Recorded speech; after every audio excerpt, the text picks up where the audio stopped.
जर आपल्याला अनेक ठिकाणी समस्या येत असतील, आपले काम होत नसतील, आर्थिक पैशांची अडचण येत असेल, एखादे काम सरकारी काम लवकर होत नसतील,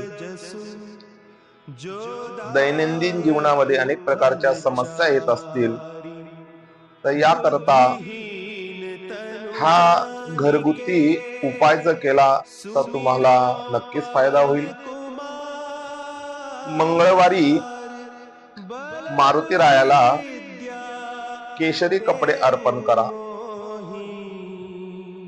मंगळवारी व शनिवारी वडाच्या झाडाखाली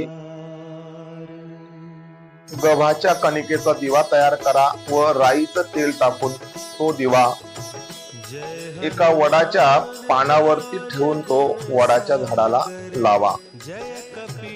असे जर तुम्ही केले 11 शनिवार व 11 मंगळवार हे करा. जर असं केलं तर तुमची कामे नक्कीच होतील, तुमच्या कामाला वेग मिळेल व काही घरगुती आर्थिक अडचण असेल त्या अडचणीतून सुद्धा तुमची मुक्तता होईल. श्रीराम श्री राधे.